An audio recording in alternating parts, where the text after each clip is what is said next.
and welcome to Morning Sit with Rebmelissa. So today we are continuing our series this week on spiritual partnership.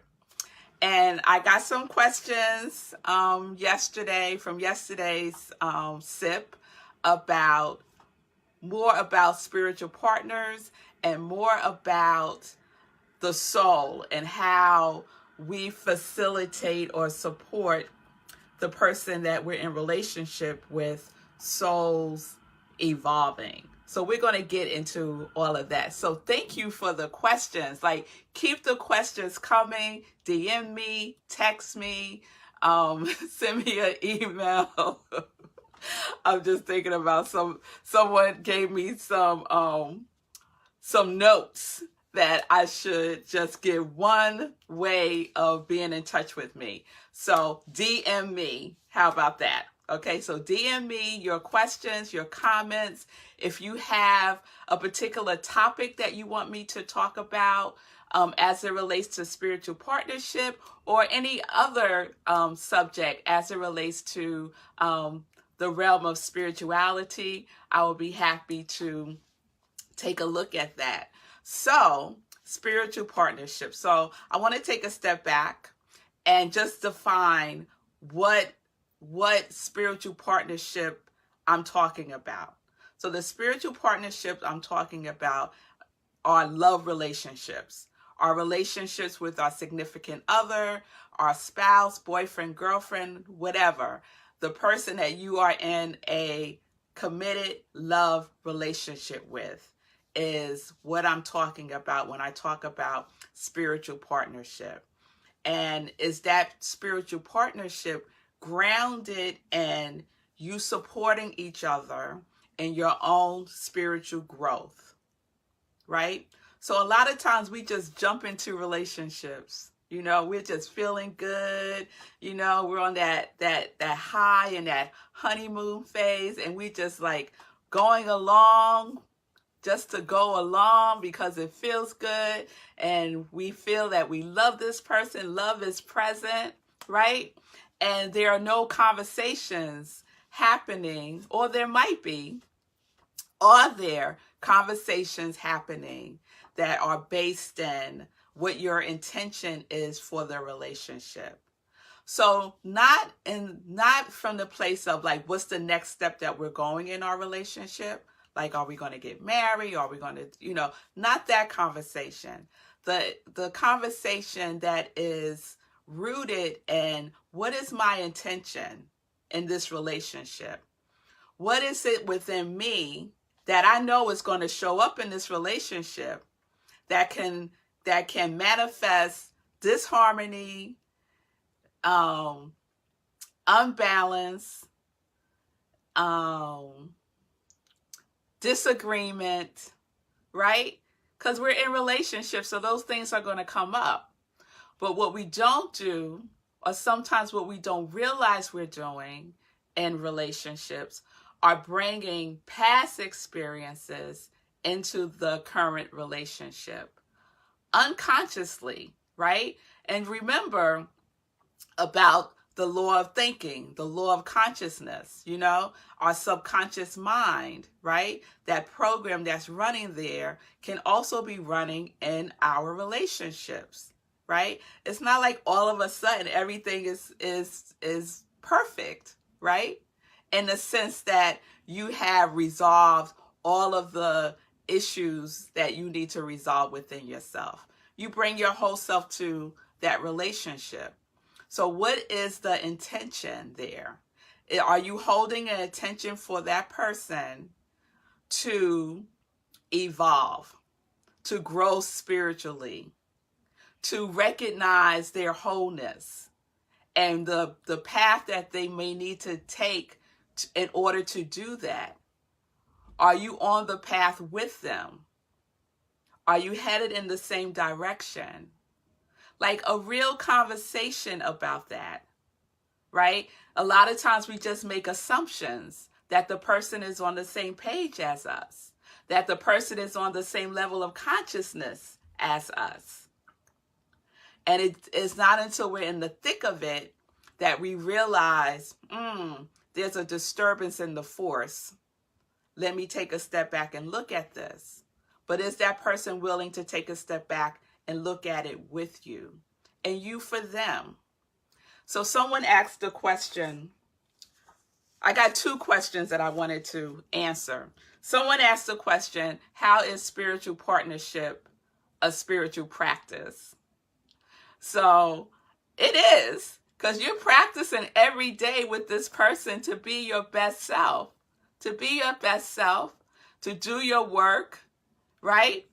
And so it is a dedication to continually clear out the debris in our minds so we may remember our power and live in harmony and circulation. That's how spiritual partnership is a spiritual practice. It's keeping clear that stuff that clogs the flow. That stuff within yourself, within your mind, within your consciousness that clogs the flow of the relationship. Practice that every day, clearing out the clog, clearing out the upset, clearing out the disappointment, clearing out whatever it is that needs to be cleared out to keep that flow going. And are you both committed to making sure that you have cleared your clog before you engage with each other? So that's one question. The other question that came up was, how has Marco supported me in my, how has Marco grown my soul, or something along those lines? So one, no one can grow my soul, right? So it's about, and I might be getting it wrong, but the point is this, it's support. It's about support, right?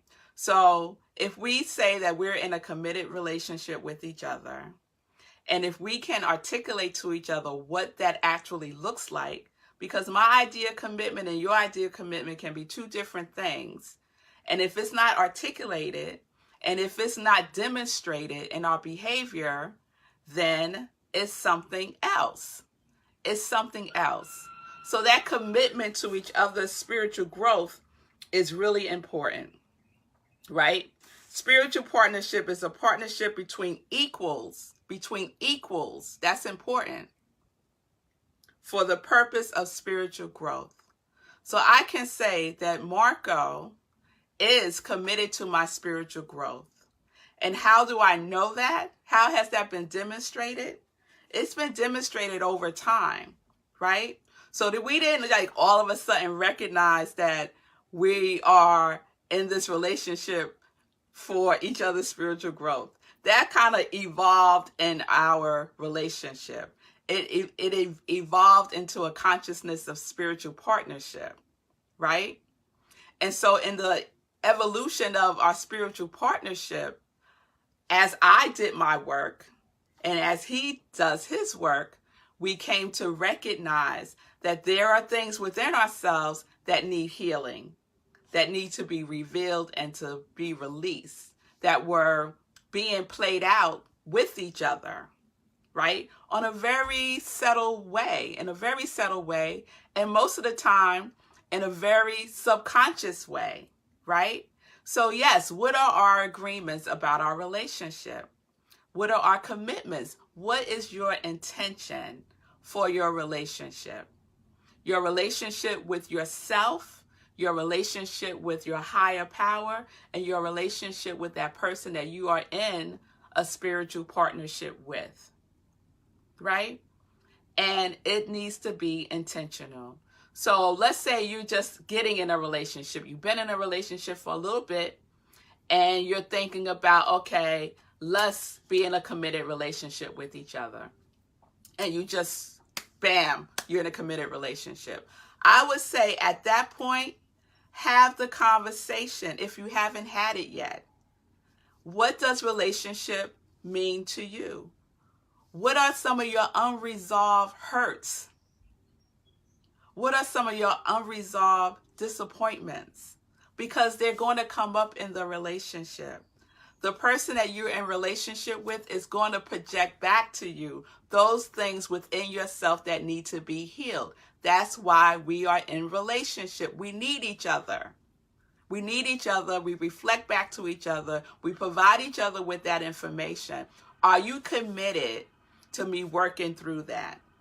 Am I committed to working through that with you? Right?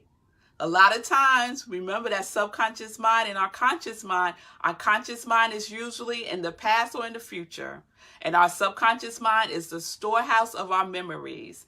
And a lot of times, that's what is running our relationships. And so we need to recognize that, be committed to healing that and growing through that together. Is there a commitment? Is there a co-commitment to that? So I want to share something from, I give this book to couples. I used to give it to couples who were getting married, and now I just give it to couples. So when I'm working with couples and premarital counseling, I tell them they have to read this book, okay?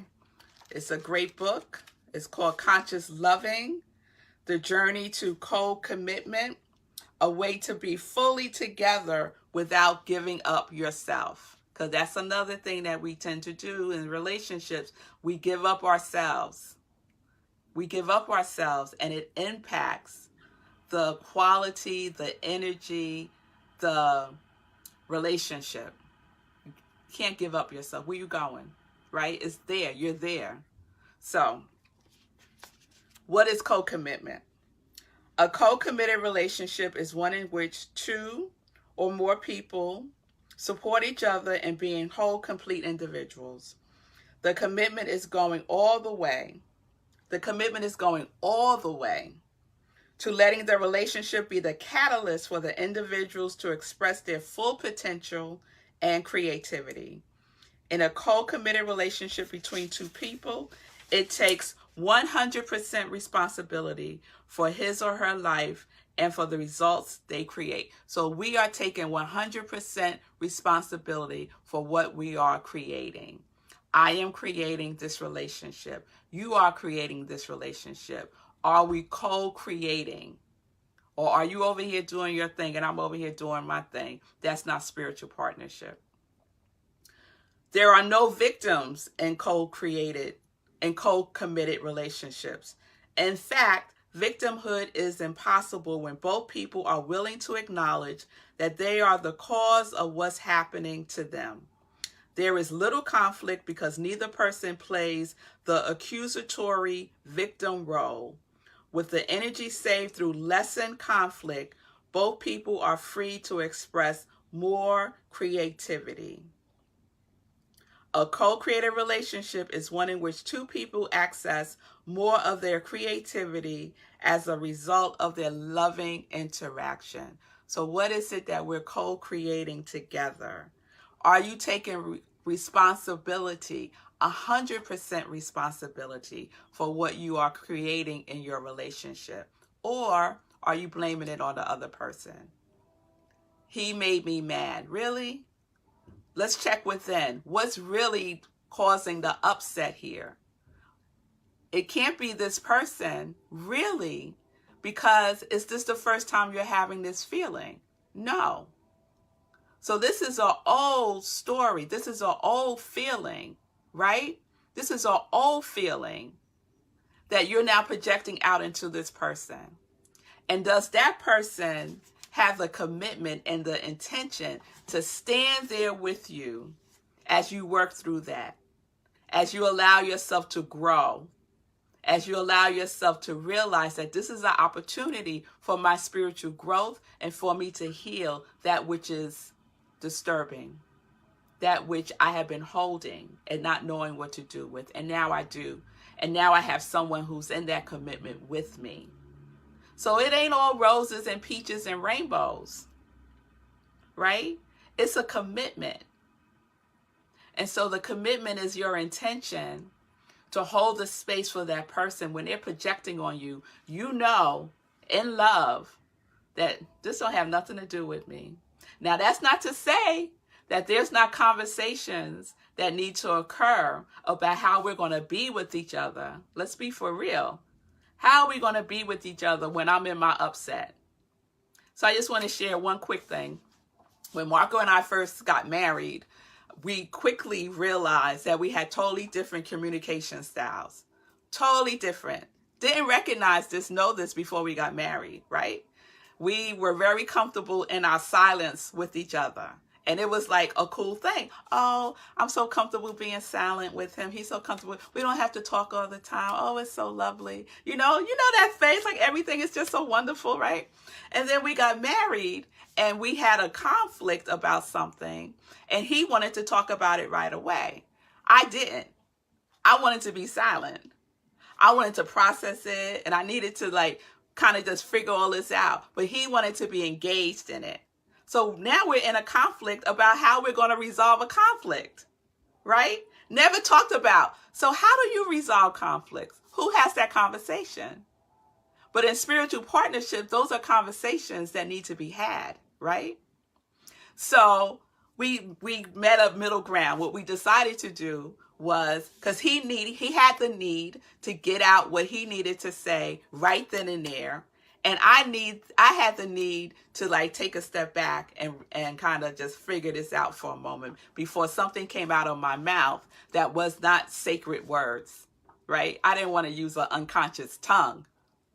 So we created a marriage journal. And so he was able to write out right then and there what he needed to say.